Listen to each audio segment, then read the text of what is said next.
What is up, everybody? It's Alex the Boogeyman. Oh, I haven't had a midweek musing in a while. Actually, I have. I just haven't done a video. But not today!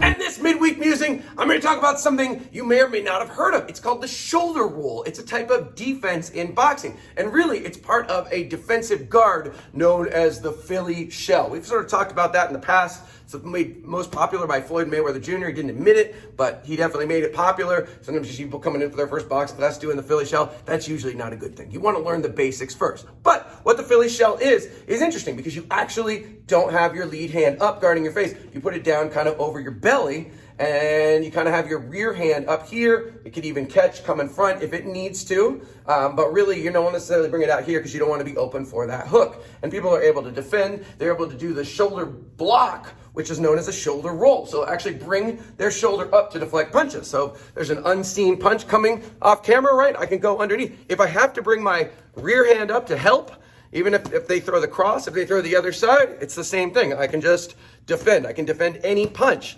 Now, one reason Floyd Mayweather Jr. made this popular and was so good at it is he had these amazing reflexes. So what he would do is he would do the shoulder roll and he would quickly counter with a cross so fast most people couldn't defend it. You could counter with a jab, you're just not going to get much on it. And that's one of the problems with Philly shell is that it does limit you, right? It does limit your ability to counter. You're pretty much stuck to that right hand, that rear hand, if you want to do any kind of damage. And, it doesn't feel good taking punch in your shoulder, but it's a lot better than your face, which is one reason we tell you when you're throwing hooks, default to the face. If you punch someone in the shoulder, they may not care about that.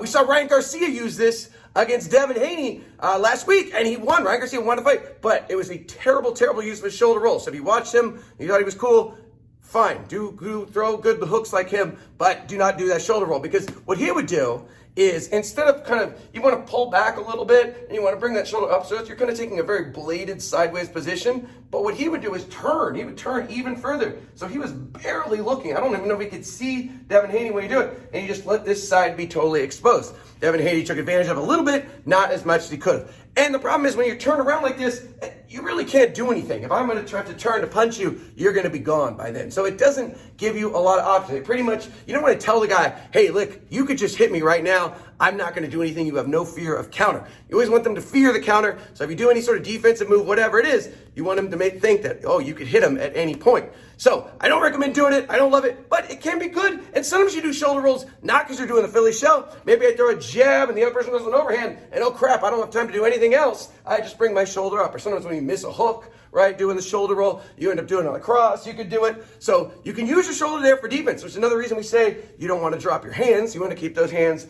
up because it helps your shoulder be in a position to defend that punching side.